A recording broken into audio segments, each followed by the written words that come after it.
चलें, तो हमने बोला था जो शेड्यूल कौन सा है 5, उसका 5 सेकंड किससे रिलेटेड है? रेम्यूनरेशन से रिलेटेड है, ये बता दिया था मैंने, है ना। ये जो 5 सेकंड है इसमें 5 सेक्शंस हैं, 2 बताए थे मैंने आपको, सेक्शंस 5 हैं, है ना। जो सेक्शन फर्स्ट है वो कब लगता है?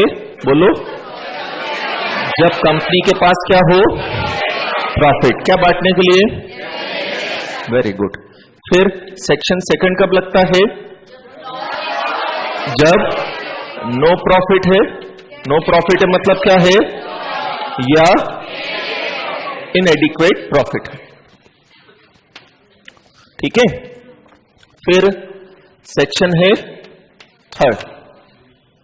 सेक्शन थर्ड में क्या है? सेक्शन थर्ड में कुछ स्पेशल सर्कमस्टेंसेस दिए।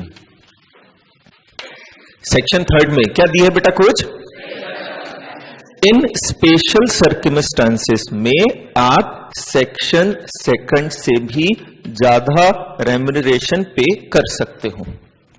अभी हेडिंग ही समझ रहे हैं, है ना। बताता हूं मैं एक एक करके। एक बार हम पार्ट सेकंड का डिटेल देख लें, फिर अपन डिटेल इनके सेक्शन फर्स्ट पूरा, सेकंड पूरा देखते हैं अपन। तो एक जस्ट ओवरव्यू ले रहे हैं अपन कि जो पार्ट सेकंड है सेक्शन 5 का, क्या है बेटा? जो उसका सेक्शन फर्स्ट तब लगता है जब company is having adequate profit. Section second तब लगता है। सेक्शन थर्ड कुछ स्पेशल केसेस में लगता है, स्पेशल सर्कमस्टेंसेस में लगता है। ये दोनों तो ऑर्डिनरी होगा, इसका मतलब ये हुआ। ये कब लगता है? कुछ स्पेशल सर्कमस्टेंसेस में लगता है ना। फिर सेक्शन 4 जो है वो परक्विजिट्स के बारे में बताता है। किसके बारे में बताता बेटा? कि परक्विजिट समझते हो, इनकम टैक्स में पढ़ा होगा, अलाउंसेस परक्विजिट अभी नहीं आया, आएगा, सैलरी हेड पढ़ोगे उसमें पढ़ने को मिलेगा, है ना। तो ये बताता है कुछ एडिशनल परक्विजिट्स हम दे सकते हैं। क्या कर सकते हैं बेटा हम? कुछ। एंड जो 5 है वो ये बोल रहा है कि अगर वो 2 कंपनीज के अंदर मैनेजरियल पर्सन है तो वो मैक्सिमम रेम्यूनरेशन कितना ले सकता है। अगर जिस पर्सन को हम अपॉइंट कर रहे हैं वो कितनी कंपनीज के अंदर? 2 कंपनीज के अंदर क्या है? तो वो जैसे हमने कल एमडी का पढ़ा था ना, क्या कि हम किसी ऐसे पर्सन को क्या बना रहे हैं? एमडी, जो ऑलरेडी किसी कंपनी का एमडी, या ऐसा पढ़ा था ना, तो वो 2 में हो गया ना।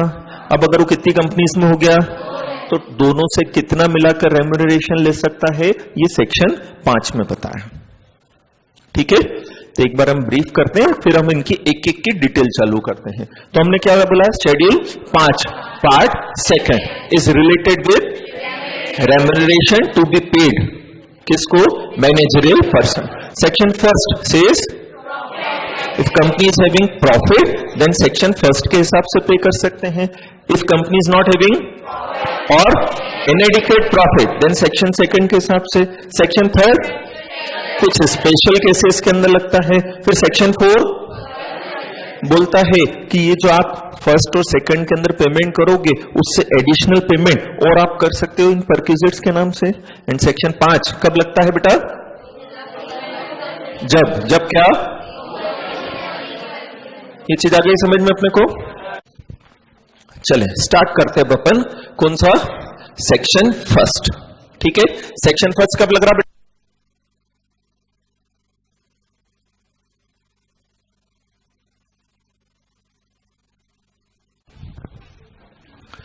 तो पार्ट सेकंड का सेक्शन फर्स्ट जो है वो कब लगता है?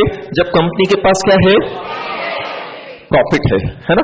तो ये बोलता है कि कंपनी सेक्शन 197 के अकॉर्डिंगली, किसके अकॉर्डिंगली बेटा?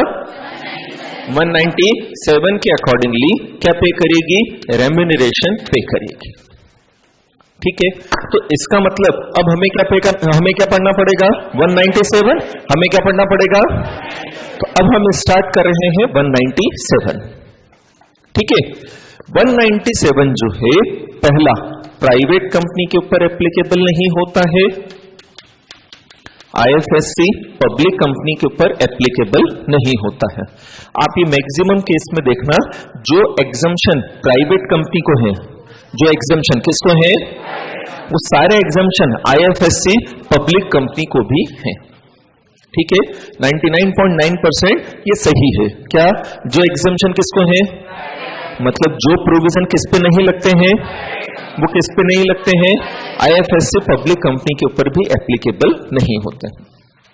ये पॉइंट आ गया समझ में अपने को।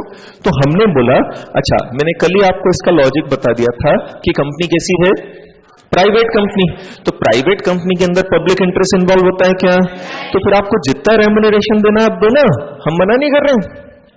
इसलिए ये 197 जो किससे रिलेटेड है, 197 किससे रिलेटेड है, इसमें यह बताया कि मैक्सिमम रेम्यूनरेशन आप कितना दे सकते हो।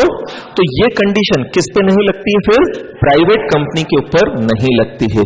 इसका मतलब प्राइवेट कंपनी जितना रेम्यूनरेशन देना चाहे उतना रेम्यूनरेशन दे सकती है, कोई दिक्कत वाली बात नहीं। पॉइंट आ गया है समझ में, आगे बढ़े अपन। चले अब सब सेक्शन 1 है ना, 197 का क्या पढ़ रहे हैं अपन, सब सेक्शन 1। सब सेक्शन 1 ये बोलता है कि अगर कंपनी के पास प्रॉफिट है ना, तो वो नेट प्रॉफिट के 11% तक रेम्यूनरेशन दे सकती है। ठीक है, बोलेंगे क्या बोला है, अगर कंपनी के पास प्रॉफिट है ना, उसे रेम्यूनरेशन देना है ना, किसको देना है रेम्यूनरेशन, मैनेजर। हम केवल मैनेजरल पर्सन की बात कर रहे हैं, किसकी बात कर रहे हैं, हाँ।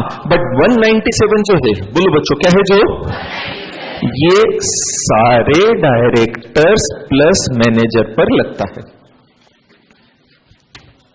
197 किस पे लगता है बेटा, सारे डायरेक्टर। डायरेक्टर कितने तरह के होते हैं, एग्जीक्यूटिव और नॉन एग्जीक्यूटिव डायरेक्टर। एग्जीक्यूटिव में कौन कौन आते हैं, एंड मैनेजिंग डायरेक्टर।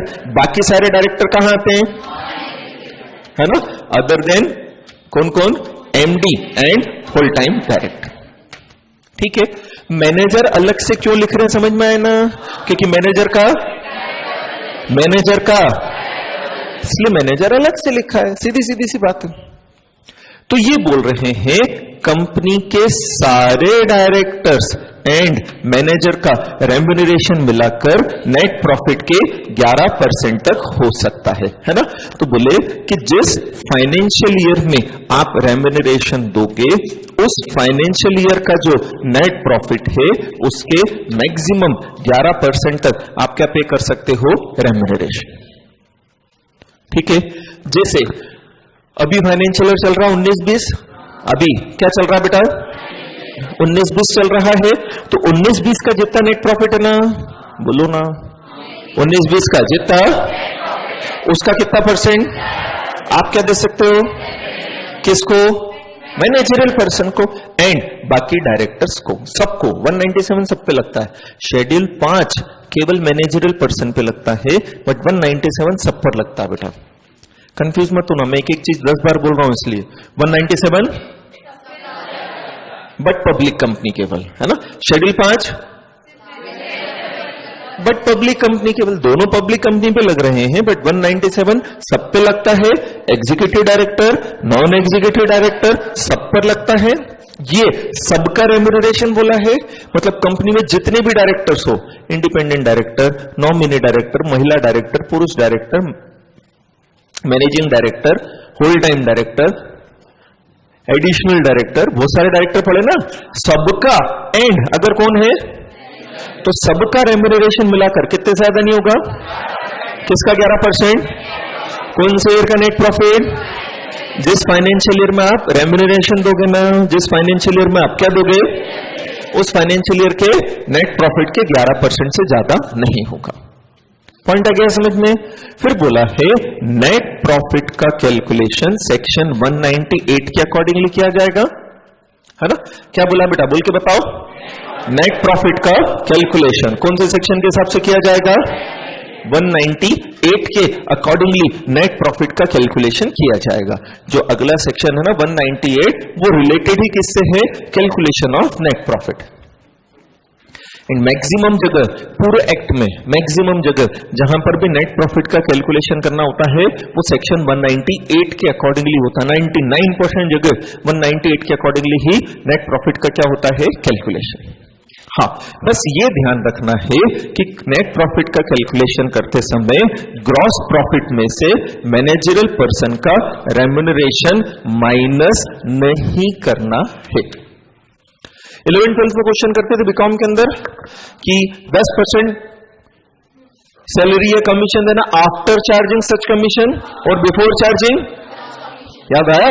ये बस वही है, ये वही चीज है कि ग्रॉस प्रॉफिट में से हम क्या माइनस नहीं करेंगे, रेम्यूनरेशन माइनस नहीं करेंगे। हम ग्रॉस प्रॉफिट में से क्या माइनस नहीं करेंगे, ग्रॉस प्रॉफिट में से रेम्यूनरेशन माइनस मत करो। उसके बाद नेट प्रॉफिट कैलकुलेट करो और नेट प्रॉफिट का कितना परसेंट दे सकते हो आप, 11%। पॉइंट आया समझ में? कर लोगे यहां तक? चलो वापस से, कौन सा सबसेक्शन बोला हमने? हाँ, सबसेक्शन 1 क्या बोलता है कि हमें क्या पे करना है, किसको? हाँ, डायरेक्टर्स को। कौन कौन से डायरेक्टर? वहां आप देखोगे ना तो ऐसा लिखा होगा manage directors including managing directors, whole time directors and manager, ऐसा लिखा ना। तो हमने वही बोला सारे डायरेक्टर्स, जितने भी डायरेक्टर हो, एग्जीक्यूटिव नॉन एग्जीक्यूटिव जितने भी डायरेक्टर्स हो, ठीक है।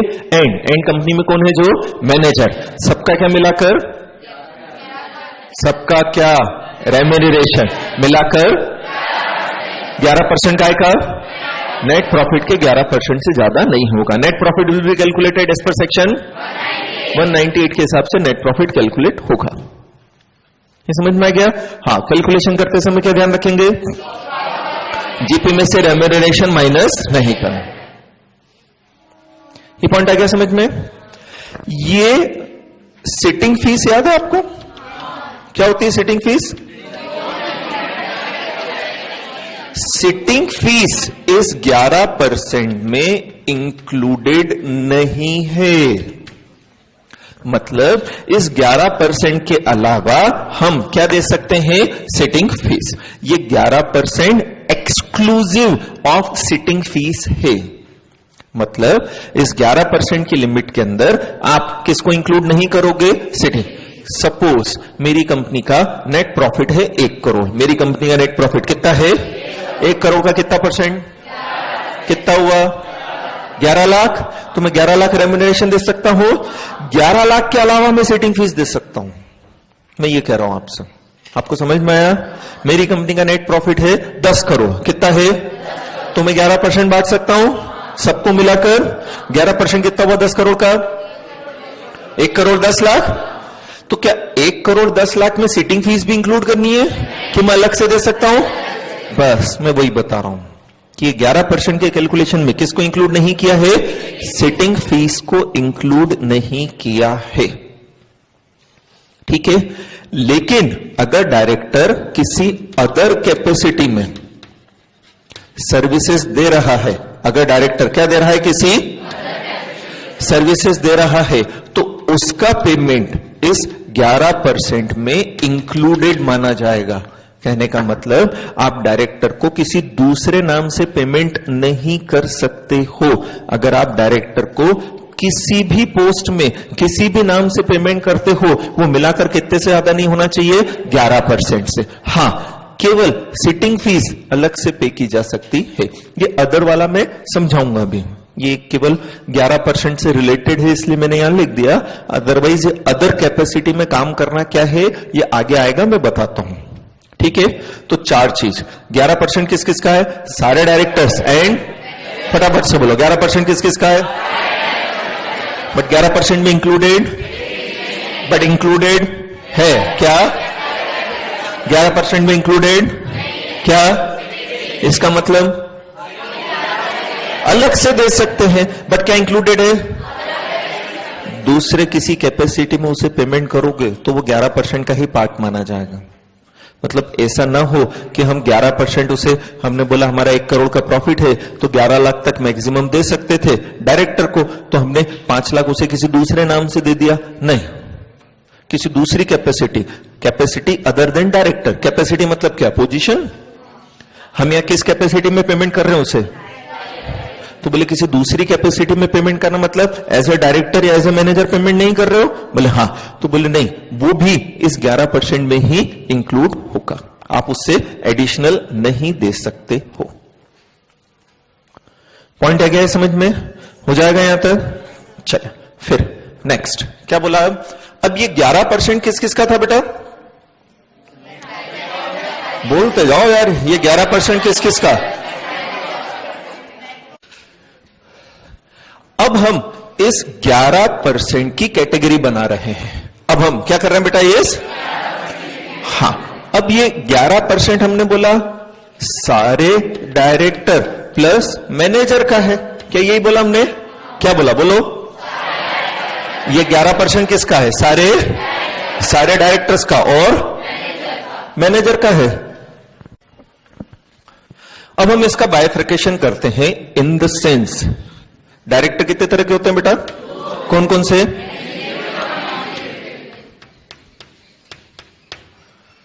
अब हम इसमें कैटेगरी बना रहे हैं कि हम एग्जीक्यूटिव को कितना दे सकते हैं और मतलब सिंपल वर्ड में बोलूं तो मैनेजिंग पर्सन को कितना दे सकते हैं एंड नॉन मैनेजरियल पर्सन को कितना दे सकते हैं। मैनेजरियल पर्सन मतलब MD, whole time director and manager को कितना दे सकते हो, और ये बचे हुए जो अदर डायरेक्टर हैं क्या है बेटा? जो उनको कितना दे सकते हो। आप समझ में आ रहा मैंने क्या बोला आपको? क्या बोल के बताओ भाई? हमने बोला ये 11% तो सबका है ना? नहीं क्या? बट सारे डायरेक्टर एक जैसे हैं क्या? दो कैटेगरी है ना। एग्जीक्यूटिव डायरेक्टर कौन से थे जो हमारे यहाँ होल टाइम एम्प्लॉयमेंट में ना? ये नालायक तो पूरा टाइम काम कर रहा ना, तो ऑब्वियसली इसे ज्यादा मिलना चाहिए ना। और ये तो केवल बोर्ड मीटिंग अटेंड करने आता है ना। ये कौन? ये तो केवल बोर्ड मीटिंग अटेंड करने आता है ना, तो उसको पेमेंट उसके अकॉर्डिंगली मिलना चाहिए। ऑब्वियसली उसको पेमेंट क्या मिलेगा? कम की ज्यादा? कम मिलेगा। क्यों मिलेगा कम? क्योंकि वो कम टाइम दे रहा है ना, सीधी सी बात है, वो कम टाइम दे रहा तो कम पेमेंट मिलेगा उसको। हेडिंग समझ में आ रही? क्या पढ़ा रहा हूं मैं? कि अब ये 11% जो किसका था? सारे, ये अच्छे से समझ लो, तुमको कंपनी अकाउंट्स में भी काम आएगा। पढ़ लिया वहां पर? तो फिर तुम सुनाओ, मैं बंद कर देता हूं और क्या। ये समझ में आ गया अपने को? तो हमें क्या बोला? अब हम कैटेगरी बना रहे हैं। अब हम क्या बना रहे हैं बेटा? कि एग्जीक्यूटिव को कितना दे सकते हैं और स्टार्ट करो। ये सब सेक्शन 1 ही चल रहा है, सब सेक्शन 1 खत्म नहीं हुआ। अब हम प्रोविजो पर आ गए हैं। सब सेक्शन 1 के काय पर आ गए हैं?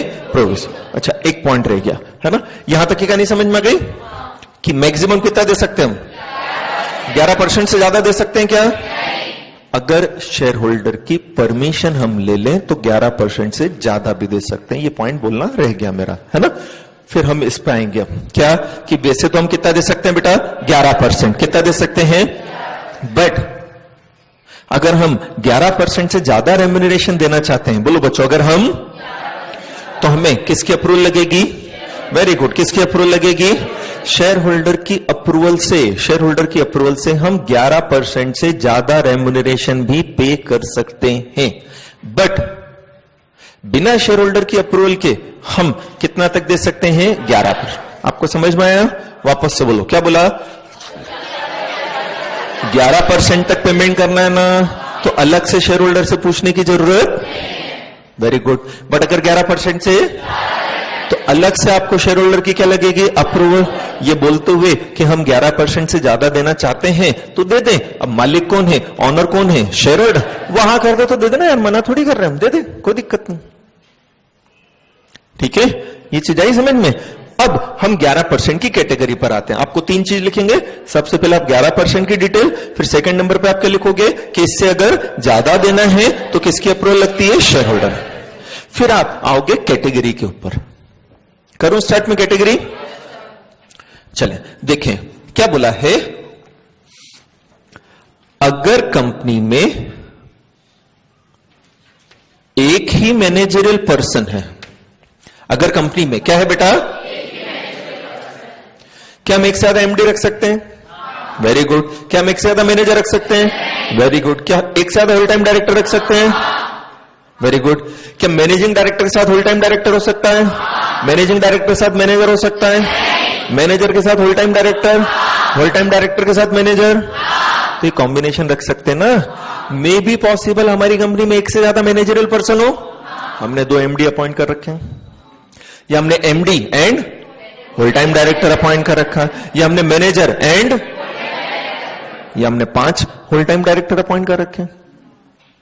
ये हो सकता है ना। तो हम पहले सिचुएशन ले रहे हैं कि हमारी कंपनी में केवल एक ही मैनेजरियल पर्सन है। बोलो बच्चों, हमारी कंपनी में केवल ये हमारी पहली कंडीशन है कि अगर हमारी कंपनी में केवल एक ही मैनेजरियल पर्सन है तो उसका रेम्यूनरेशन 5% ऑफ NP मैक्सिमम रहेगा। ये चीज आई समझ में? बोलेंगे क्या बोला है? अगर कंपनी में केवल एक ही मैनेजरियल पर्सन है ना तो उस भाई का रेम्यूनरेशन, ये 11% के अंदर की बात कर रहे हैं हम, ये 11% की कैटेगरी बना के बात कर रहे हैं हम, अलग से 5% देने की नहीं बोल रहा हूं। अब इस 11% को हम डिवाइड कर रहे हैं, हम इस 11% को डिवाइड करके चल रहे हैं। ऐसा लग रहा है 11 का फिगर भी उन्होंने पंडित जी से डिसाइड करवाया हो कि 11 नहीं, शगुन के हिसाब से 11 है ना। तो ये 11% रेम्यूनरेशन आप दे रहे हो। अब उसकी कैटेगरी देखिए कि अगर आपके पास केवल तो कितना दे सकते हो, लेकिन अगर एक से ज्यादा है कि मोर देन 1 है, वेरी गुड है ना, तो सबका मिलाकर हाँ कितना से ज्यादा नहीं होगा, 10% ऑफ NP से ज्यादा नहीं होगा। पॉइंट आया समझ में? चलें बोलेंगे फटाफट से। क्या बोला है? अगर कंपनी में एक ही मैनेजरियल पर्सन है ना तो उस भाई का रेम्यूनरेशन 5% ऑफ NP से ज्यादा नहीं होगा, लेकिन अगर कंपनी में एक से तो सबका मिलाकर 10% ऑफ NP से ज्यादा नहीं होगा। ये चीज आई समझ में अपने को? इससे ज्यादा देना है क्या? स्पेशल रिजोल्यूशन पास करके दे सकते हो। अगर आप इससे ज्यादा देना चाहते हो, आप स्पेशल रिजोल्यूशन पास करके किसकी अप्रूवल लो? शेयर होल्डर के। आप कौन सा रिजोल्यूशन पास करके बेटा? स्पेशल रिजोल्यूशन पास करके किसकी अप्रूवल ले लो? शेयर होल्डर की।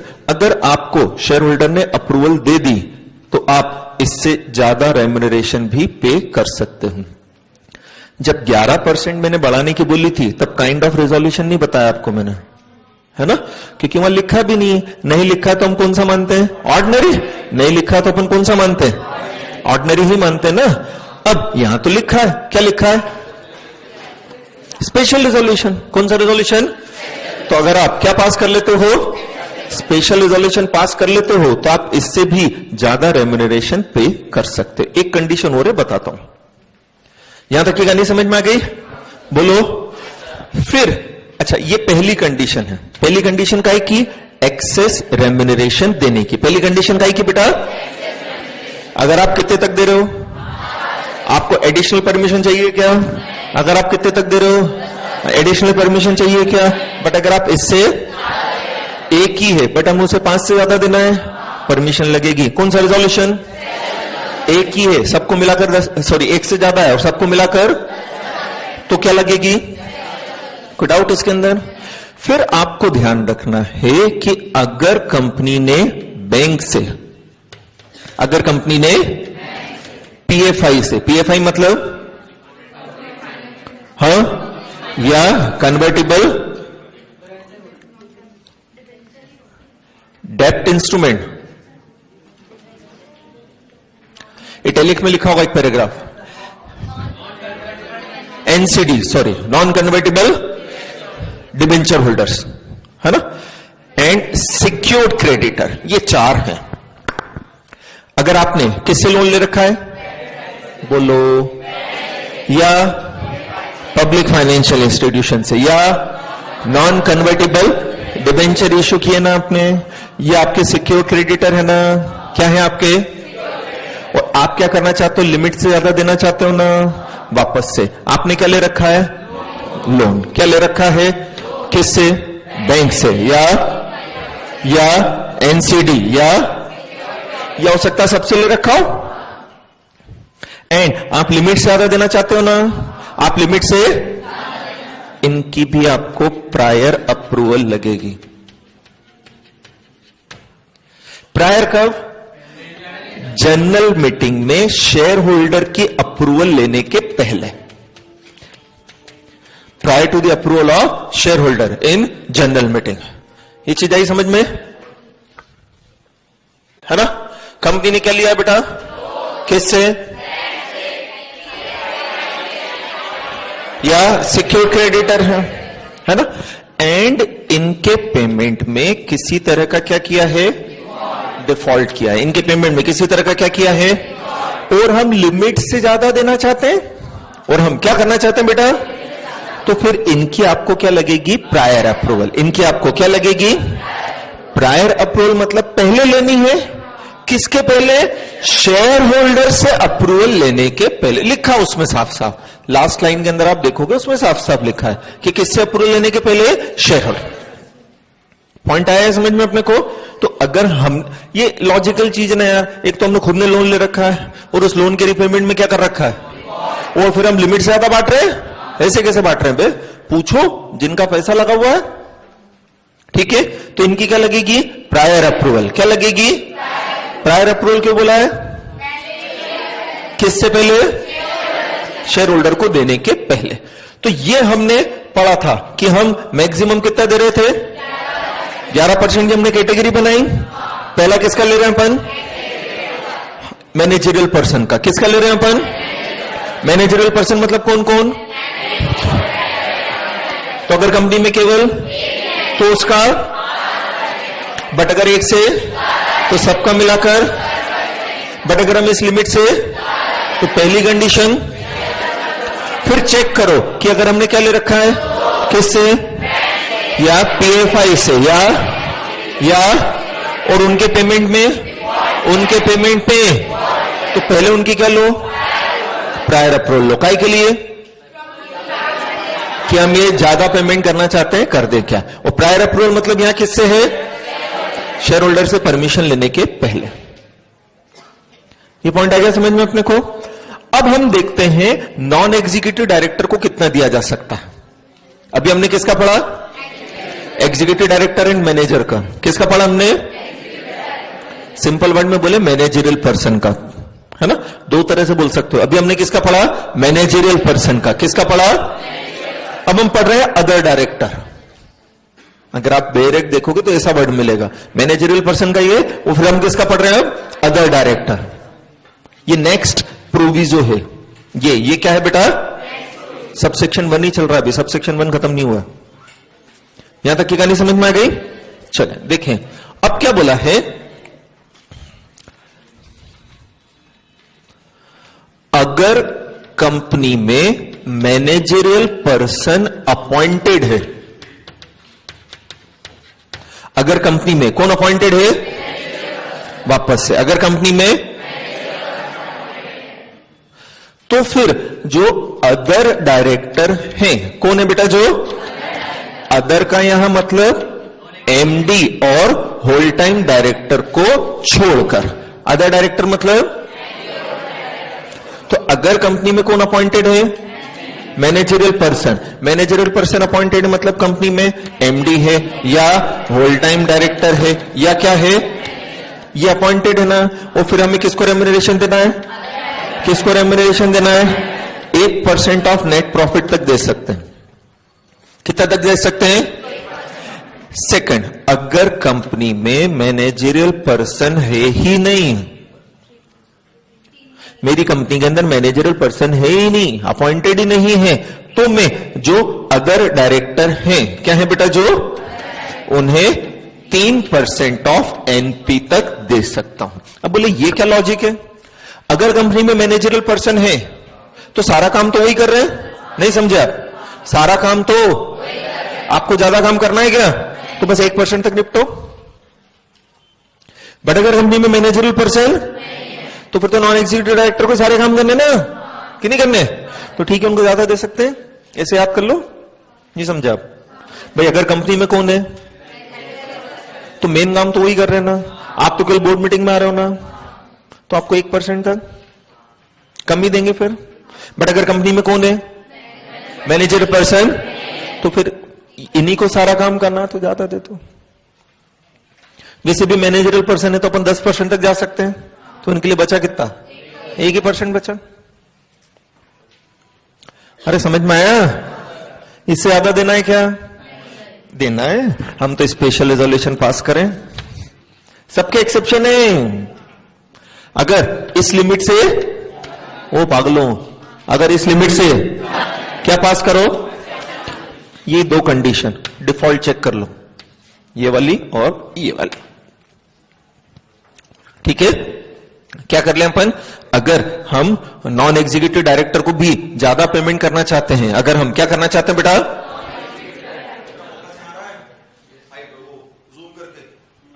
तो अगर हम नॉन एग्जीक्यूटिव ज्यादा देना चाहते हैं ना, दो, कोई टेंशन नहीं है, बट आप पहली कंडीशन किसकी परमिशन ले लो? कौन सा resolution? And second condition check करो कि अगर आपने क्या किया है, आपने क्या लिए थे, किससे, और उनके पेमेंट में कोई, तो उनकी क्या ले लो? Prior approval. मतलब अब सबसेक्शन 1 खत्म हुआ, 197 नहीं, केवल सबसेक्शन 1। रिपीट करना पूरा सबसेक्शन एक बार। चलें स्टार्टिंग चले। तो हमने क्या बोला, कौन सा सेक्शन है? 197। 197 किस पे नहीं लगता है और किस पे नहीं लगता है?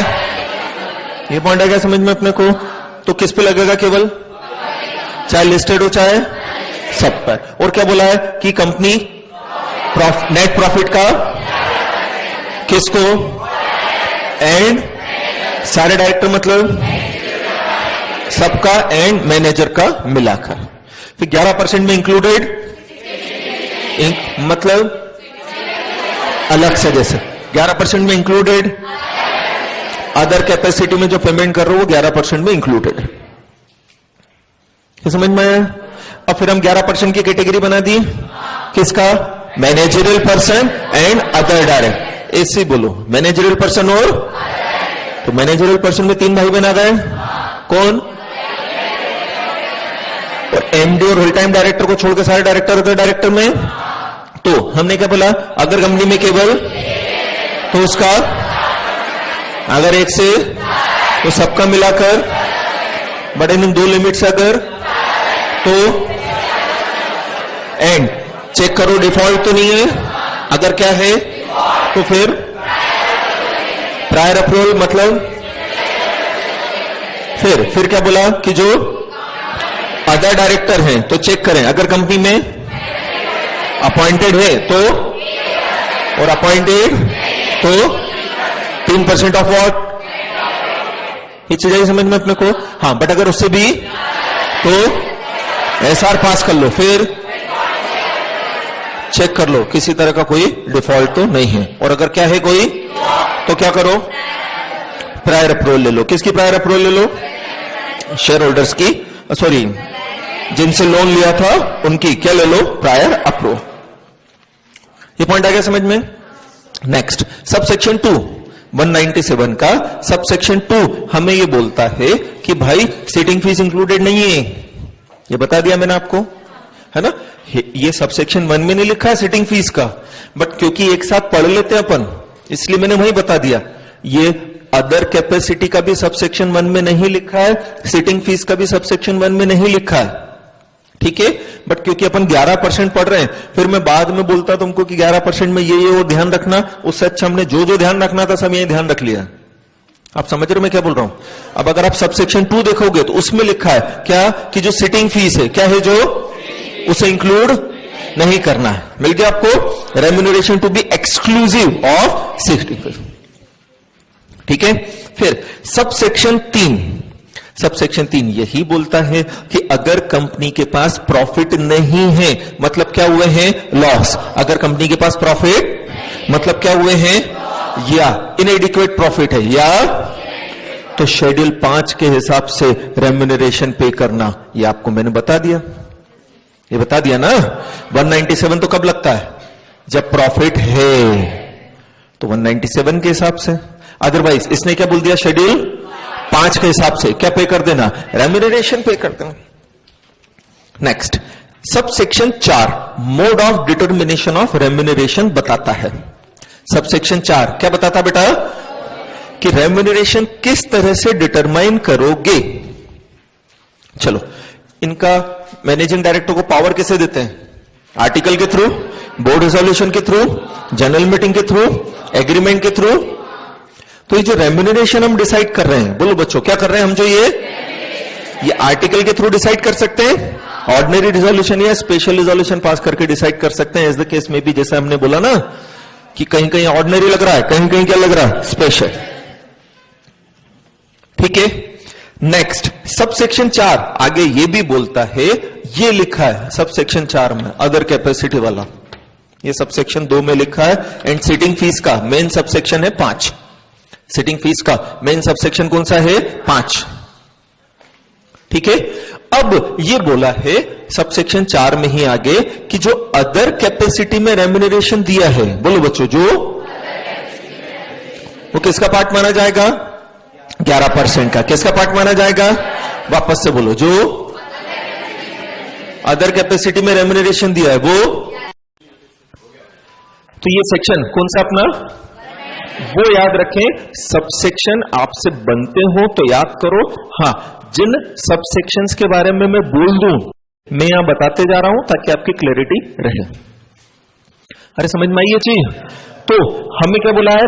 अदर कैपेसिटी में क्या दिया है? जो नहीं है ये बात, अदर कैपेसिटी में क्या दिया है? जो हाँ, उसे 11% में इंक्लूड मानेंगे उससे, है ना? मतलब अदर कैपेसिटी में भी आप उसे पेमेंट नहीं कर सकते हो। अगर आप कर रहे हो तो वो 11% की लिमिट में ही होना चाहिए। ये पॉइंट आएगा समझ में? बोल के बताओ मुझे जल्दी से, क्या बोला? अदर कैपेसिटी में भी अगर आप, हाँ, तो वो ठीक है। अब एक्सेप्शन है इसका कि अदर कैपेसिटी में आप पेमेंट कर रहे हो, अदर कैपेसिटी में आप क्या कर रहे हो, फिर भी वो 11% में इंक्लूडेड नहीं माना जाएगा। अगर ये 3 कंडीशन कंप्लाई होती है तो आप अदर कैपेसिटी में पेमेंट कर रहे हो, फिर भी वो अदर कैपेसिटी का पेमेंट जो है वो 11% में इंक्लूडेड नहीं माना जाएगा। अगर ये 3 कंडीशन पूरी होती हो तो पहला, वो अदर कैपेसिटी जो है वो प्रोफेशनल कैपेसिटी है। मतलब डायरेक्टर ने हमें जो वो सर्विसेज दी है अदर कैपेसिटी में, अदर कैपेसिटी समझ रहे हो? अदर देन डायरेक्टर और मैनेजर। अदर कैपेसिटी समझ रहे हो क्या? अदर देन डायरेक्टर्स और मैनेजर। तो अब अगर वो अदर कैपेसिटी कौन सी वाली है? Professional capacity. अदर कैपेसिटी कौन सी वाली है? तो फिर वो अलग से आप पेमेंट कर सकते हो। अदर कैपेसिटी अगर प्रोफेशनल वाली है तो आप अलग से पेमेंट कर सकते हो। सेकंड, आपके पास प्रोफेशनल क्वालिफिकेशन होना चाहिए in the opinion of board of directors. आपके पास प्रोफेशनल क्वालिफिकेशन होना चाहिए, वो सर्विसेज देने की आपके पास क्या होनी चाहिए? प्रोफेशनल क्वालिफिकेशन होना चाहिए। किसके ओपिनियन में? बोर्ड के ओपिनियन में, या कंपनी में अगर एनआरसी थी, एनआरसी याद आया क्या? उसके ओपिनियन में। अब एक एग्जांपल लेते हैं, जैसे मैं प्रैक्टिसिंग कंपनी सेक्रेटरी हूं, मैं क्या हूं बेटा? तो क्या मैं प्रोफेशनल हूं? क्या मैं प्रोफेशनल हूं? अब मैं किसी कंपनी का डायरेक्टर भी हूं, मैं किसी कंपनी का, तो मुझे डायरेक्टर के रूप में रेम्यूनरेशन तो 11% में मिलेगा। हाँ, एज ए डायरेक्टर मैंने सर्विसेज दे दी, मैं नॉन एग्जीक्यूटिव डायरेक्टर रहूंगा, मैंने सर्विसेज दे दी। अब उन्हें मालूम पड़ता है किसी लीगल एडवाइजर की, किसी कंपनी सेक्रेटरी की एडवाइस की जरूरत है। तो मैं तो कंपनी में एज ए डायरेक्टर काम कर रहा हूं, एज ए सीएस काम कर रहा हूं, तो डायरेक्टर की कैपेसिटी हो गई। अब मालूम पड़ा उन्हें एज ए सीएस मेरी सर्विसेज चाहिए, तो अब मैं कौन सी कैपेसिटी में आ गया? क्या मेरे पास प्रोफेशनल क्वालिफिकेशन है ना? सीएस की डिग्री है ना? तो फिर मैं एक्स्ट्रा लूंगा ना यार, मैं क्या करूंगा फिर? तो ये मेरा डायरेक्टर वाला काम थोड़ी है कि मेरा डायरेक्टर वाला काम है। तो अगर मैं डायरेक्टर की कैपेसिटी के अलावा कोई सर्विसेज दे रहा हूं, बोलो बच्चों, अगर मैं, और वो सर्विसेज कौन सी है? वो सर्विसेज कौन सी है? और मेरे पास प्रोफेशनल तो मैं एक्स्ट्रा पेमेंट लूंगा, पर सीधी सीधी सी बात है। ये पॉइंट आया समझ में आपको कि नहीं आया? कर लेंगे इसको, चले।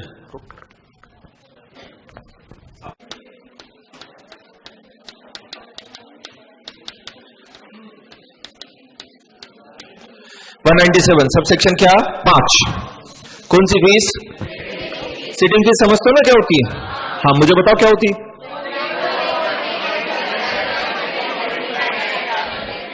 मीटिंग में बैठने की फीस। तो डायरेक्टर मीटिंग अटेंड कर रहा है, उसके उसे क्या पे करते हैं? फीस पे करते हैं, उसे क्या बोलते हैं? तो सिटिंग फीस कितनी होगी ये बताया गया है ना? तो हमने बोला, पहला पॉइंट हमने पढ़ा 11% में सिटिंग फीस को इंक्लूड नहीं करते हैं। वो पागलो क्या कि करते हैं इंक्लूड? नहीं करते हैं। अब बोले सिटिंग फीस कितनी दे सकते हैं? तो बोले जैसा कि सेंट्रल गवर्नमेंट ने प्रिस्क्राइब किया हो उतनी दे सकते हैं। And central government different companies के लिए, डिफरेंट कैटेगरी ऑफ डायरेक्टर्स के लिए डिफरेंट फीस प्रिस्क्राइब कर सकती। तो बोले अच्छा 197 केवल किस पे लगता है? किस पे नहीं लगता है? अगेन प्राइवेट कंपनी कितनी भी सिटिंग फीस दे सकती है, यही मतलब हुआ ना। अगेन कौन सी कंपनी बेटा? सिटिंग फीस भी कितनी दे सकती है। तो अगेन ये प्रोविजन केवल किस पे लगेगा? पब्लिक कंपनी मैक्सिमम उतना देगी जितना कौन प्रिस्क्राइब करती है? सेंट्रल गवर्नमेंट ने 8% प्रिस्क्राइब कर रखा है 1 लाख। कितने लाख पर डायरेक्टर? 1 लाख पर डायरेक्टर, पर बोर्ड मीटिंग, पर कमेटी मीटिंग। ये एक डायरेक्टर की फीस बोली, एक डायरेक्टर। अच्छा बोर्ड मीटिंग अटेंड करने की फीस मिलती नहीं, इवन कमेटी मीटिंग होती, committee NRC, audit committee, SRC, क्या तुम्हें याद है? क्या याद है? अब जैसे शर्मा जी हैं वो ऑडिट कमेटी के भी मेंबर हैं, ऑडिट कमेटी की मीटिंग अटेंड करना है, उसकी भी वो सिटिंग फीस लेंगे अलग से। तो ये जो सिटिंग फीस दी जाएगी ये मैक्सिमम है बेटा, मिनिमम नहीं है। ये क्या है? आप कम दे सकते हो, इससे कोई टेंशन नहीं है। मेरी कंपनी 10,000 रुपए देती है, बोले ठीक है कोई टेंशन नहीं। बट अगर मैं 1,10,000 देना चाहता हूं, क्या देना चाहता हूं? That is prohibited, it is not permitted by central government. What is the permitted amount? Maximum. ये पर डायरेक्टर है, कितने डायरेक्टर है? इंडिविजुअल डायरेक्टर की मैक्सिमम लिमिट, हर बोर्ड मीटिंग की, हर कमेटी मीटिंग की।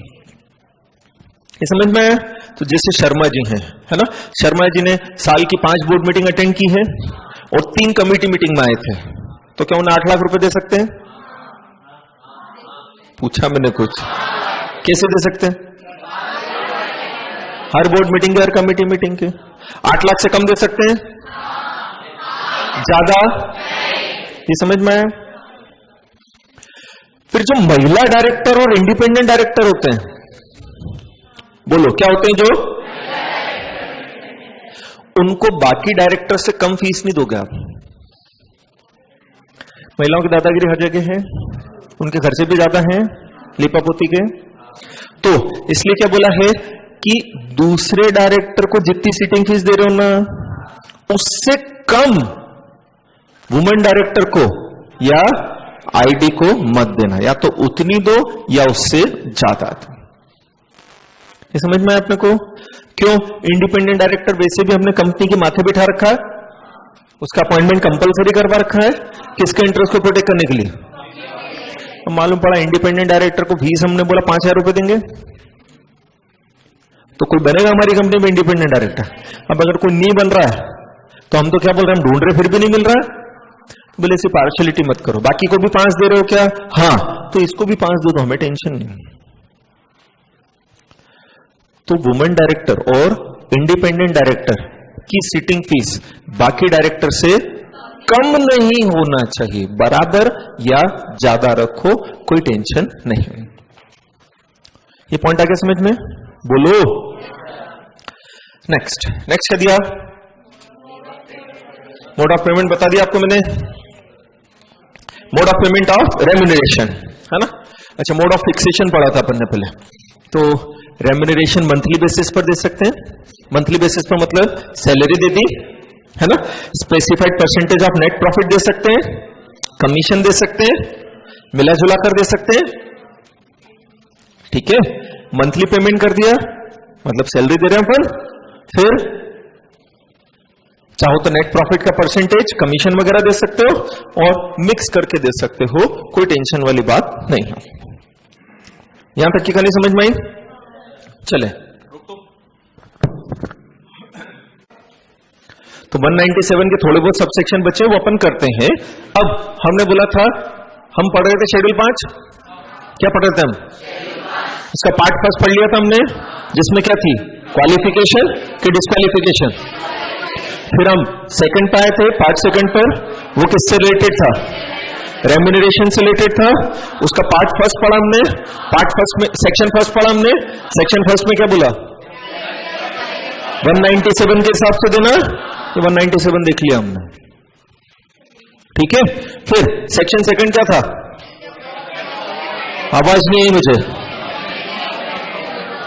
हाँ, तो हम क्या पढ़ रहे हैं? Section second of part second of schedule 5। ठीक है, अब ये सेक्शन सेकंड कब लगता है? तो हमने बोला था अगर कंपनी के पास क्या नहीं है, प्रॉफिट नहीं है कि लॉस है, या क्या है? इनएडिक्वेट प्रॉफिट। यही चीज हमने 197 में भी देखी, सबसेक्शन 3 में, उसमें भी यही लिखा था कि अगर कंपनी के पास क्या नहीं है? प्रॉफिट नहीं है। क्या नहीं है? तुमको नहीं बोला ना वापस से,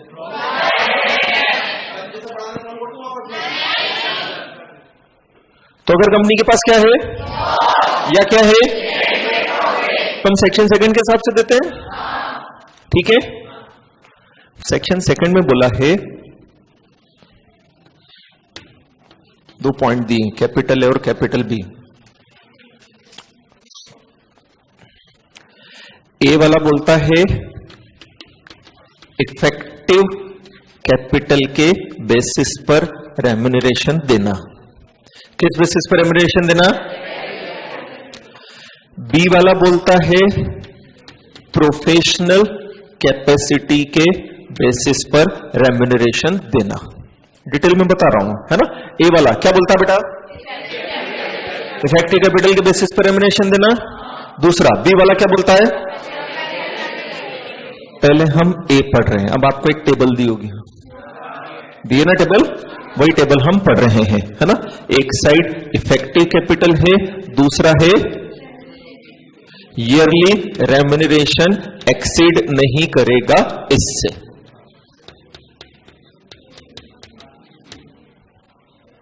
ठीक है, अब सबसे पहले बोला है अगर कंपनी की इफेक्टिव कैपिटल नेगेटिव या लेस देन 5 करोड़ है तो ईयरली रेम्यूनरेशन 60 लाख हो सकता है। ईयरली है ये, मतलब मंथली कितना हो गया? 5 लाख, है ना?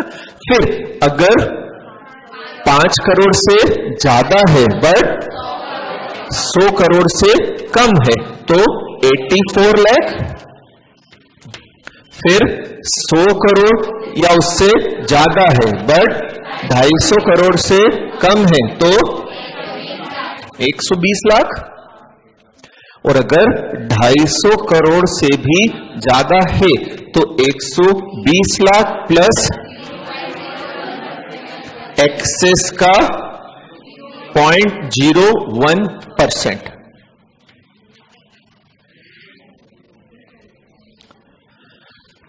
वापस से क्या बोला है? अब हमारे पास क्या नहीं है?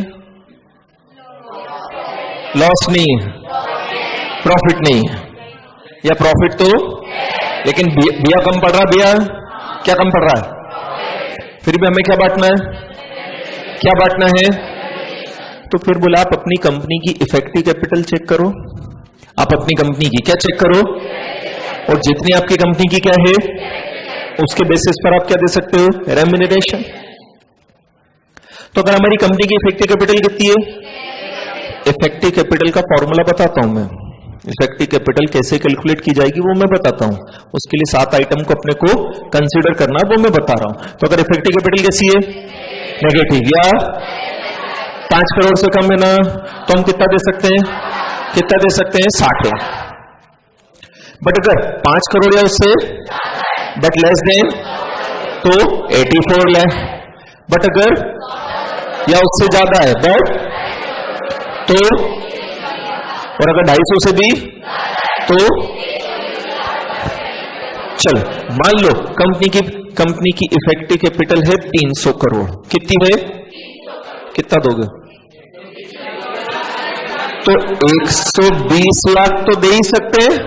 कितने तक, 250 तक। 250 से ज्यादा कितना, इसका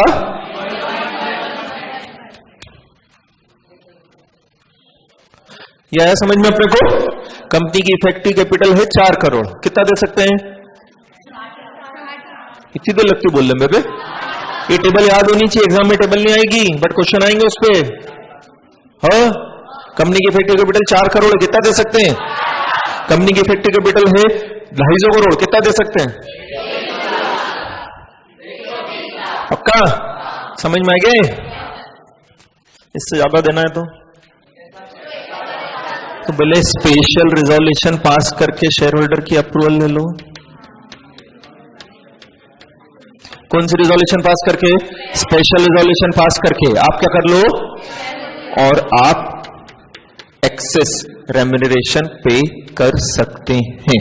प्रोवाइडेड दैट करके लाइन लिखी होगी, टेबल जस्ट खत्म उसके नीचे पढ़ो क्या लिखा है, आवाज आनी चाहिए सबकी, बोलो क्या है, प्रोवाइडेड दैट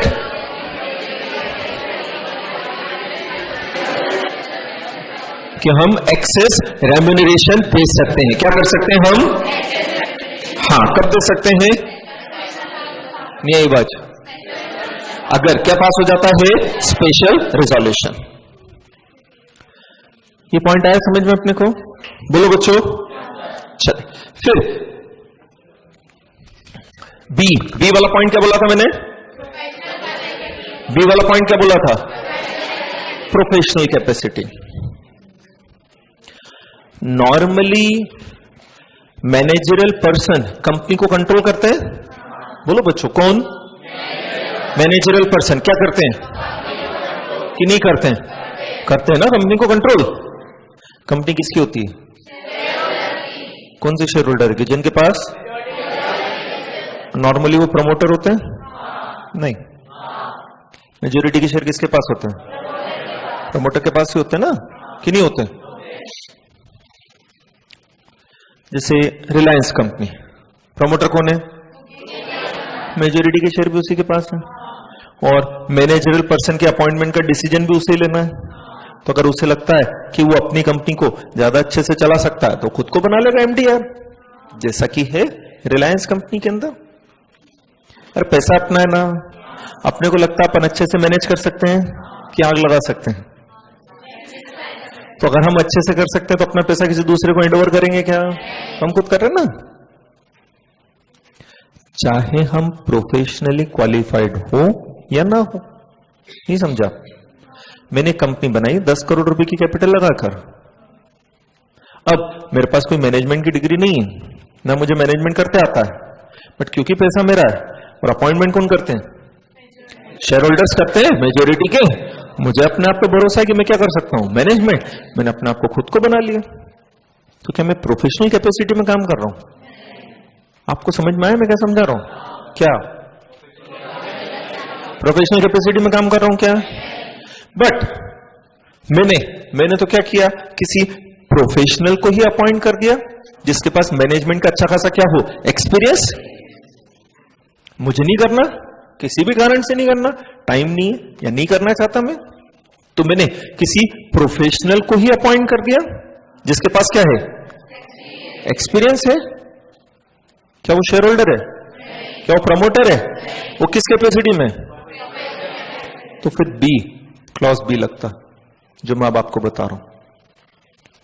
अलग अलग करने का लॉजिक समझ में आ रहा है, क्या लॉजिक है, हाँ, कि भाई अगर वो प्योरली किस कैपेसिटी में है, मतलब वो प्रमोटर या प्रमोटर ग्रुप का व्यक्ति, वो केवल प्रोफेशनल कैपेसिटी में, बोले ठीक है उसको कर ले, दे देना रेम्यूनरेशन। ठीक, अब देखें क्या बोला आपने को,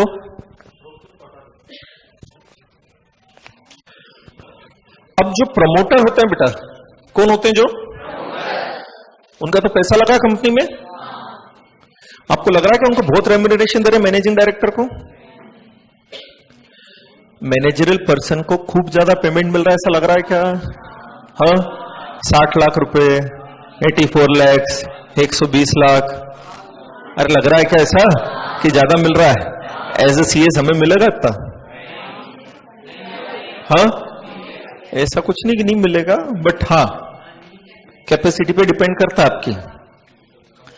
बट एक चीज समझो, एक चीज समझो, इन्हें इतना रेम्यूनरेशन मिल रहा है क्यों? इन्होंने पैसा भी तो लगाया कंपनी में, नहीं? कौन है ये? प्रमोटर ही है ना, जिनका मेजोरिटी का पैसा है। हाँ, अगर इन्हें इतना रेम्यूनरेशन नहीं दोगे तो कौन धंधा करेगा? इससे अच्छा है ना बैंक में पैसा जमा करें, सेफ इंटरेस्ट मिलता रहेगा 6-7%, मगजमारी करेंगे क्या? नहीं समझा? आज 5 करोड़ रुपए लगाकर आपने कंपनी चालू करी, कंपनी को आप पूरा टाइम दे रहे हो, फिर भी लॉस हो गया और आपको रेम्यूनरेशन ही नहीं मिल रहा है। अगर 5 करोड़ लगाया है, बैंक में भी जमा कर देता, 7-8% भी इंटरेस्ट मिलता, 8% भी अगर मिला तो कितना आते हैं? 4 लाख के 40 लाख, 40 लाख तो वैसे आ जाते यार, कि नहीं आते? तो इसलिए ये दिया है कि इनको ठीक है, रीजनेबल रेम्यूनरेशन तो आप दे दो, बट उससे ज्यादा मत देना, और ज्यादा भी देना है तो किसके अप्रूवल से देना? शेयर होल्डर से। अपने को इतना मिलेगा क्या? मिल सकता है, आपकी क्वालिटीज पे डिपेंड करता है, आप ले सकते हो, बट ये सोचो आपके रिस्क 0 है। जिस कंपनी में अब अगर आप 1-8 करोड़ का रेम्यूनरेशन भी ले रहे हो किसी कंपनी में, उसमें 1 रुपए की रिस्क नहीं है आपकी, की है? आपने 1 रुपया भी लगाया तो बेटा हमारा काम तो विदाउट रिस्क है ना, और हमारे कर कमलों से अगर वो कंपनी बंद भी हो गई तो हमें कोई फाइनेंशियल लॉस आ रहा है क्या? हम दूसरी कंपनी ढूंढ लेंगे बंद करवाने के लिए। कमी है क्या कंपनियों की? नहीं, वाइंडिंग अप एक्सपर्ट बनोगे ना तुम लोग तो, बट भगवान ना करे रिलायंस कंपनी डूब गई तो मुकेश का क्या होगा? हाँ, अरे समझ में आ रहा है? उसका तो पूरा पैसा गया ना, कि नहीं गया? तो इनका काम तो रिस्क वाला है, they are taking risk in the company. आप थोड़ी कोई रिस्क ले रहे हो, आपने लिए क्या रिस्क? बोले हमने तो उसी मोमेंट पर रिस्क ले ली थी जब हमने सीएस ज्वाइन किया था, कि नहीं?